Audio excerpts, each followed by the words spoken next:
Voilà, nous allons parler du Grand Bandundu. On va parler de Kwilu de Kwango. Nous allons parler de tout ça. C'est-à-dire que tout ça fait partie certainement de vécu quotidien de la République démocratique du Congo. Nous recevons pour vous le professeur Weloli Kanzale. Bienvenue. Bienvenue. Voilà, vous êtes secrétaire général adjoint du MSC et porte-parole du parti. De l'autre côté, M. Jean Rombo Moulengi, député provincial et président du caucus des députés MSC. Bienvenue.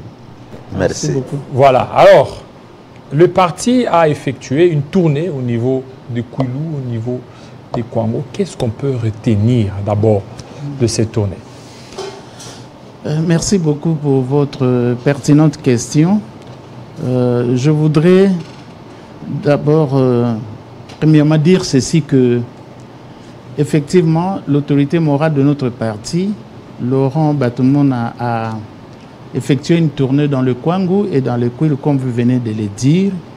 Je voudrais paraphraser Joachim Dubélay qui disait heureux comme Ulysse qui a fait un bon voyage. Donc, en les paraphrasant, je dirais heureux comme Laurent Batumona a fait un très bon voyage parce que partout où il est passé, que ce soit à Kenge, à Kikwit ou à Masimanimba, il a été accueilli chaleureusement par la population. Et je crois que ce déplacement s'inscrit dans le cadre de ce qu'il avait déjà commencé ici à Kinshasa, ce que nous appelons la croisade d'armement moral. Il a fait Kinshasa, il a fait le Congo central. Il était tout à fait normal qu'il puisse aussi jeter un coup d'œil du côté de Kwango et de Kwilu. C'est ce qu'il a fait. Il a été rencontrer la population pour leur apporter d'abord le message d'armement, je dirais patriotique, à la population, mais aussi aux militants et camarades de notre parti qui sont très nombreux dans cette partie de la République démocratique du Congo. Voilà, ils sont très nombreux. Monsieur Jean Rombo, vous êtes député national et président du caucus des députés du MSC. Mais on se rend compte, est-ce que vous êtes d'abord fier d'avoir, donc de recevoir votre autorité morale, sachant que Kwango, Kwilu, il y a vraiment un sous-développement qui ne dit pas son nom. Merci pour la parole. Moi, je dirais que c'était une fierté pour moi, mais aussi pour la population du Kwilu, de recevoir l'honorable Laurent Batumona, autorité morale de notre parti.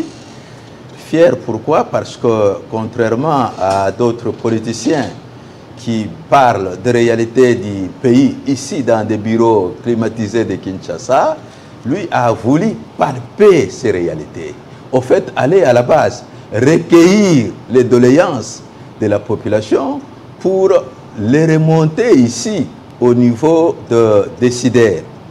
Et j'ai aussi été fier parce que en tant que parti politique, notre mission, c'est aussi de former nos militants, de donner la vraie information sur la marche, sur l'évolution du pays. Voilà pourquoi nous avons estimé que c'était nécessaire qu'ils viennent et nous pensons que chaque fois qu'il parlera du Kwilu, contrairement à d'autres politiciens, il pourra parler avec autorité pour avoir vécu, pour avoir écouté ces choses-là à la base. Alors, professeur, pourquoi il a choisi seulement le Kwilu? Non, il n'a pas choisi seulement oui, le Kwilu. Je viens de le dire. Oui, allez-y, parce que on a vu, il avait commencé ici à Kinshasa.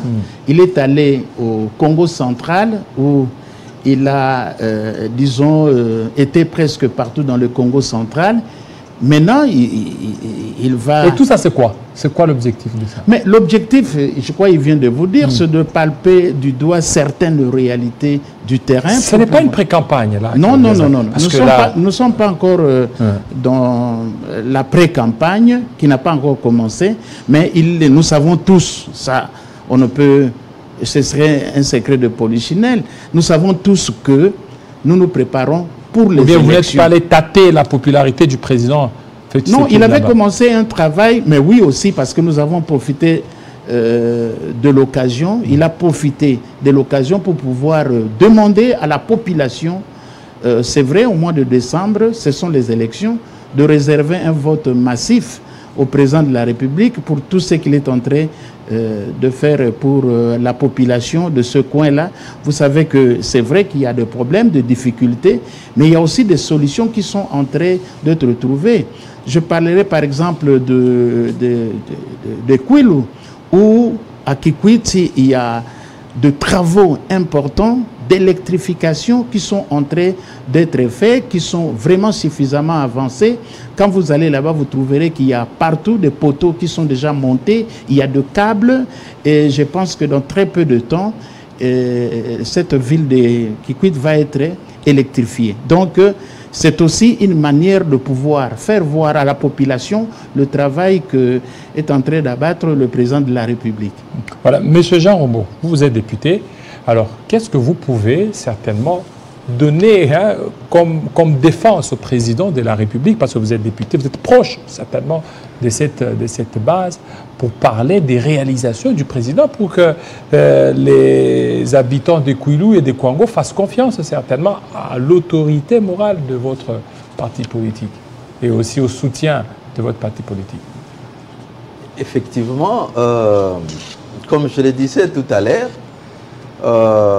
la descente de notre président national, l'honorable Laurent Batomona, dans les Kwilu, avait aussi, entre autres missions, au fait de palper les réalités du terrain.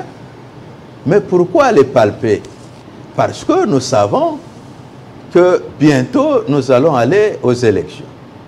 Et nous allons aller aux élections, il faudra que celui que nous soutenons puisse prendre de nouveaux engagements par rapport à la population. Et pour prendre ces engagements, il doit connaître quels sont ces problèmes réels qui se posent au niveau de chaque entité et les solutions que lui compte y apporter. Ça, c'est la première des choses.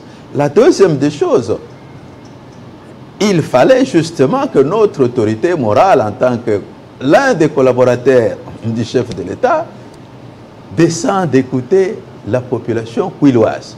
Parce qu'à un moment donné, les gens ont semblé vanter cette province comme une province bastion de l'opposition, parce qu'il y avait de l'amalgame. Et ce n'est pas facile de convaincre cette population. Et moi, je pense qu'il a convaincu. Il a convaincu. Il a convaincu parce que, je regrette même parce que vous ne faites pas défiler les images. Franchement, je pense que quand vous parlez là, les images vont défiler. Oui, il fallait le faire. Vous verrez, par exemple, à l'étape de Massimanimba et même de Kikwit.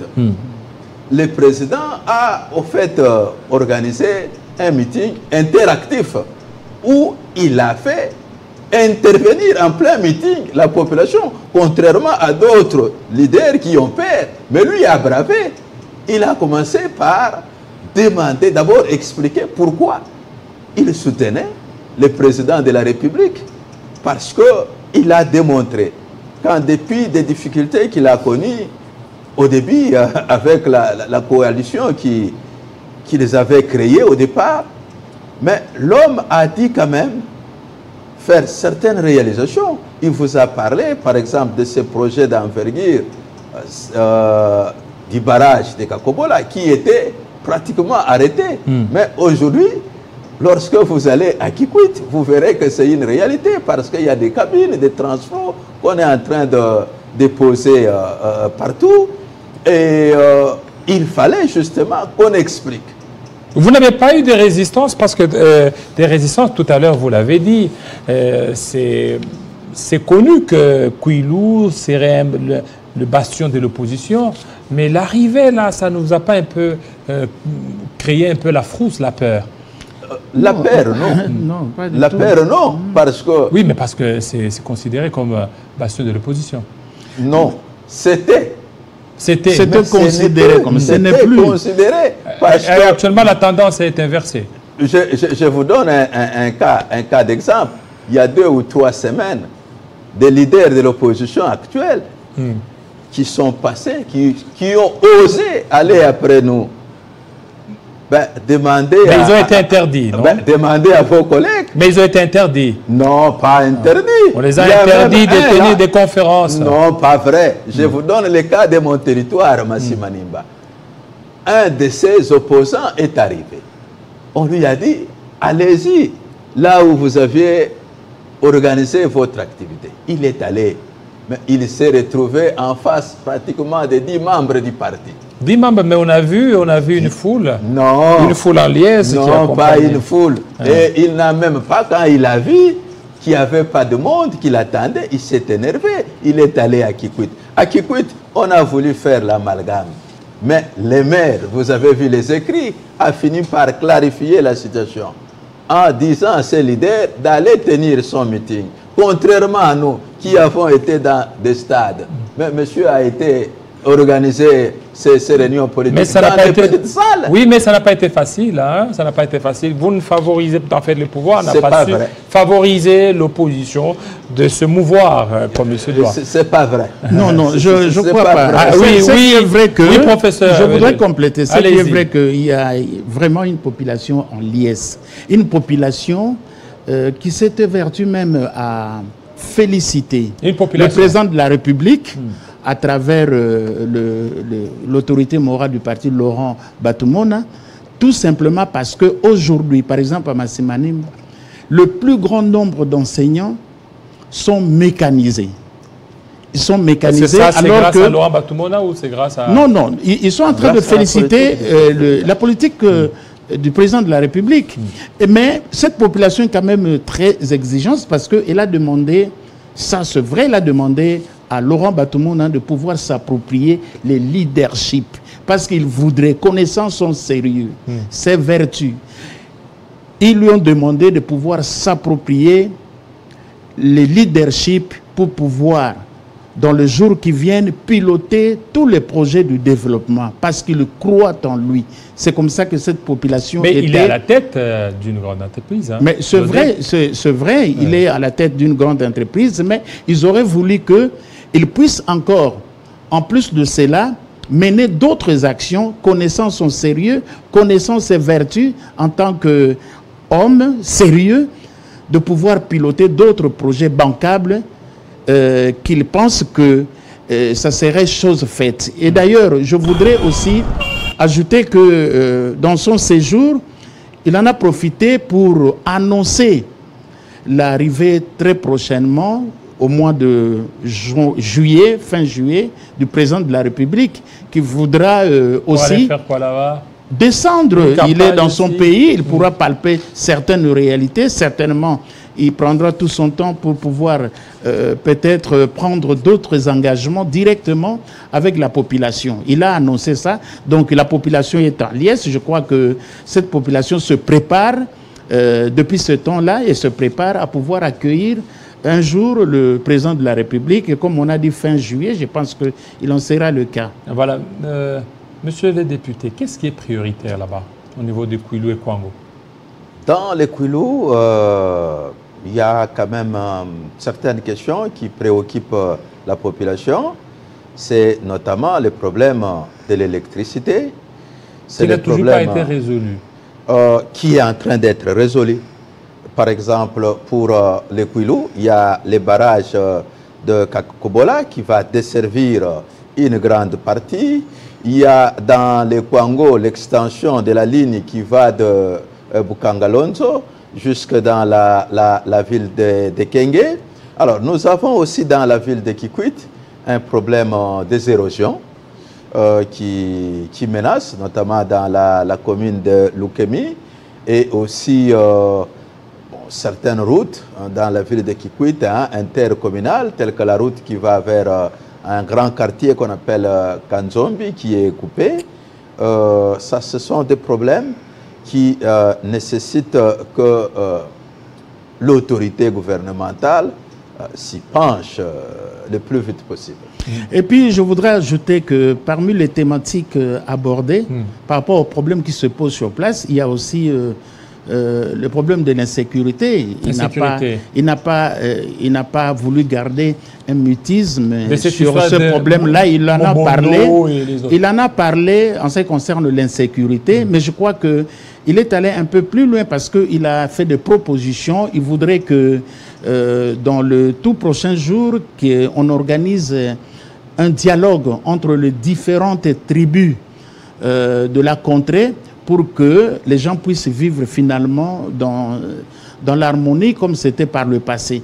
Et je crois que ce n'est pas tombé dans les oreilles de sourds. Il y a un travail qui est en train déjà d'être fait pour que très prochainement on puisse parvenir à ce dialogue qui va essayer de mettre tous les fils, toutes les filles du grand Bandundu, parce que les problèmes de l'insécurité, ce n'est pas seulement dans les Kwangu, ce n'est pas seulement dans les Kwilu, mais c'est aussi dans le Kwamut, donc dans le Maïndombe. C'est pourquoi il voudrait que ces dialogues puissent avoir lieu au niveau du grand Bandundu, de manière que les différentes tribus puissent se rencontrer, se parler, se regarder dans les yeux pour pouvoir redéfinir la meilleure façon de pouvoir vivre ensemble. Alors maintenant, une question qui m'est venue parce que j'ai vu, je suis en train de scruter les images, j'ai vu il était en rouge, chapeau, oui. Et c'est quoi ça? Ça symbolise quoi? Il s'habille comme un chef coutumier là. Non, je crois que c'est son style. C'est son style. Et puis, la tenue là, ça symbolise tout simplement notre drapeau. Notre drapeau a toujours été orange-bleu. Je crois que c'est comme ça qu'il aime s'habiller pour de sorties dans la population. Il a préféré porter cette tenue-là. Il n'est pas un chef coutumier, à ce que je sache, mais c'est une manière tout simplement de s'habiller pour pouvoir paraître en public.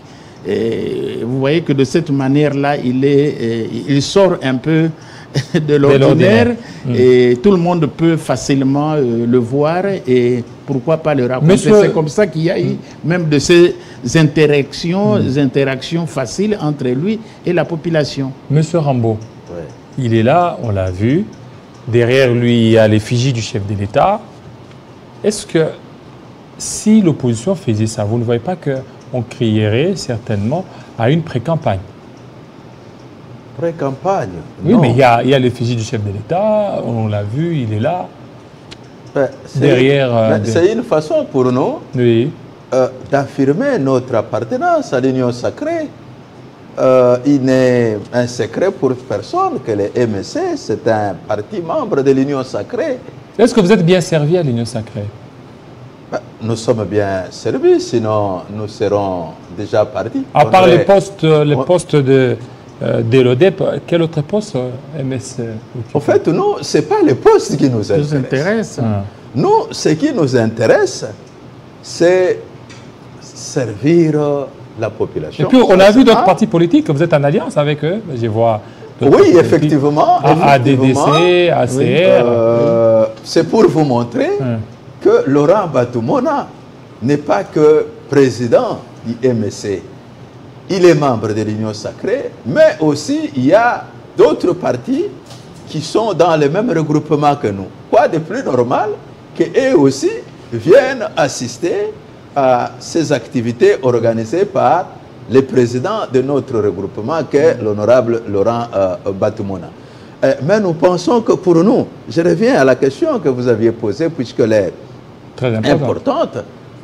Pour nous, nous faisons la politique, non pas pour notre propre ventre, mais nous faisons parce que nous voulons que certaines choses changent. D'ailleurs, notre parti, c'est un parti d'obédience socialiste. Alors, si c'était que pour des postes, alors ça ne sert pas de faire la politique. Parce que la politique, au sens étymologique du terme, c'est quoi? C'est la gestion de la cité, c'est être au service des autres. Alors nous faisons la politique autrement, contrairement à ce que nous vivons ou c'est à quoi on a été habitué, donc avec certains responsables politiques qui font ce que moi j'appelle la politique du ventre. Mais nous faisons la politique parce que nous voulons que les choses changent. Nous voulons que cette justice sociale soit sentie au niveau de toutes les couches de la population. Voilà, mais professeur, je reviens par rapport à la question, parce que j'ai vu d'autres formations politiques. Vous comptez rester toujours parti politique ou plateforme électorale? Concernant les élections, nous nous sommes organisés, nous sommes déjà dans un regroupement qui porte le nom de AMSC, Alliance de Mouvement pour la Solidarité et les Changements. C'est déjà ça, et puis nous avons d'autres regroupements aussi. C'est pourquoi vous avez vu que lors du passage du président Laurent dans le Kwango, dans le Koul, il a été salué non seulement par le militant de notre parti ou de notre regroupement, mais de tous les autres partis de l'Union sacrée qui pensent qu'ils peuvent être avec nous. Ce qui est vrai qu'en ce qui concerne les élections, nous irons comme regroupement politique. Et nous en avons, je crois, 2 ou 3 maintenant, avec lesquels nous sommes en relation pour pouvoir affronter les élections. Mais une chose est vraie, est que le mouvement de solidarité pour le changement que dirige Laurent Batumona est le principal allié du président de la République, Félix-Antoine Tshisekedi Tshilombo. Nous, on ne s'en cache pas. C'est comme ça que partout où nous allons, nous affirmons notre identité par rapport à lui et nous les soutenons publiquement. Alors, vous dites soutenir publiquement le chef d'État, Félix-Antoine Tshisekedi Tshilombo. Vous avez été Kwilu Kwango. La prochaine étape, c'est laquelle? Je crois qu'après le Kwango, disons, je dirais le Kikwit, Kenge, Masimanimba, il y a d'autres coins qui seront également visités par lui. Mais on ira un peu, j'ai entendu parler déjà de Chikapa, où les gens se préparent. Là, on est déjà dans le Kasaï. Et nous irons également dans le Katanga, où il y a une équipe qui est déjà descendue là-bas pour préparer son arrivée là-bas au Katanga. Je crois que le Maïndombe également voudrait bien recevoir... L'objectif, c'est de faire la ronde, le tour de la RDC. Mais la ronde, c'est pour transmettre aussi le message. Vous savez, depuis très longtemps, alors que les gens étaient distraits, lui, il avait commencé avec ce que nous avons appelé la croisade d'armement patriotique pour rappeler aux Congolais que nous sommes dans une situation de guerre, nous imposée injustement par le Rwanda. Il a fallu que toute la population puisse en prendre conscience. Et vous savez que dans le cadre de cette campagne, il avait même demandé à la jeunesse de pouvoir se faire enrôler dans l'armée. Et aujourd'hui, grâce à Batumona, nous avons beaucoup de jeunes gens qui se sont fait enrôler dans l'armée et ils sont là. Alors, c'est quoi la place de la jeunesse dans cette tournée, aussi dans votre parti politique? Parce qu'on voit Laurent Batumona, il est beaucoup plus entouré, mais il y a moins de jeunes là. Non, pas du tout. Nous avons, à travers nos interfédérations, nous avons des entités qui sont réservées, de ligues qui sont réservées vraiment à la jeunesse. Au contraire, les jeunes sont beaucoup plus nombreux. On l'a vu. Même quand vous voyez les images, vous verrez qu'il y a beaucoup plus de jeunes qui accompagnent la vision de l'autorité morale, Laurent Batumona. Donc, voilà. Je veux poser, je pense que ça sera peut-être la toute dernière question, que vous allez certainement répondre à tour des rôles. J'ai vu, par rapport à ces images, vous avez fait appel à des artistes, à des musiciens, ce sont des moyens. D'où tirez-vous tous ces moyens? Mais nos moyens, nous les tirons par nos cotisations. Vos cotisations. Chez nous, c'est sacré. Hein, dans toutes les interfédérations, les militants cotisent et c'est avec ça que nous essayons d'entreprendre beaucoup de démarches, d'entreprendre beaucoup disons, d'activités politiques. Vous verrez même dans toutes les interfédérations, à Kinshasa ici, si vous essayez de bien scruter ce que nous faisons, vous allez vous rendre compte que nous sommes partout. Dans la ville de Kinshasa, par exemple, je ne prends que ça, pour ne pas parler de l'intérieur, je crois que l'honorable va pouvoir me compléter, qu'il y a beaucoup d'activités qui se font, mais ce n'est pas l'autorité morale, Batumona, qui sort de son argent, mais ce sont les cotisations de militantes et militants à travers les interfédérations qui sont en train de faire tout ce travail. C'est avec ces cotisations, Monsieur Jean Rombaud, que vous allez parcourir tout un continent comme la RDC, un pays continent. Monsieur le journaliste, nous ne sommes pas un parti alimentaire. Ces partis existent depuis plus d'une décennie. Ces partis ont mis en place un mécanisme pour générer des recettes. Je peux même vous montrer là aujourd'hui, par exemple, mon téléphone en tant que responsable provincial. Je suis en train de suivre aujourd'hui nos cadres et militants qui sont en train, entre autres, de cotiser. Je peux même, mais je ne vous le dis pas, aujourd'hui, je peux vous dire qu'est-ce que nous venons de récolter. Mon trésorier venait de m'envoyer avant que j'entre ici. J'ai consulté ça.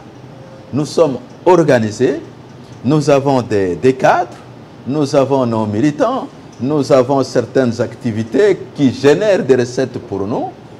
Et nous pensons que nous avons les moyens pour continuer ces différentes activités, notamment la campagne de réarmement moral à travers la République. Voilà, merci. Merci beaucoup. Je pense qu'on a compris la quintessence de cette tournée au niveau de Kouilou-Kouango.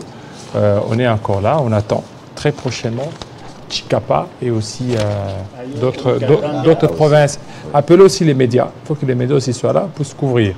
Hein? Mais oui, donc il faut qu'on descende aussi, qu'on puisse prendre des images. Oui. Voilà, merci. Merci beaucoup. Alors, un autre invité tout de suite.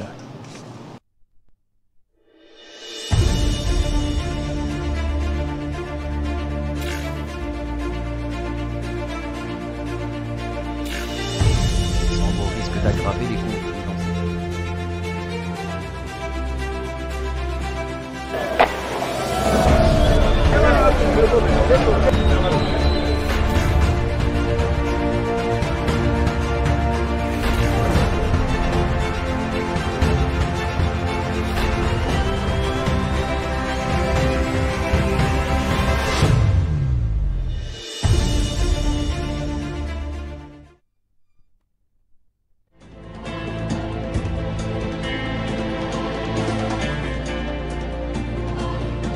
Télé50, la seule chaîne qui incarne la République démocratique du Congo.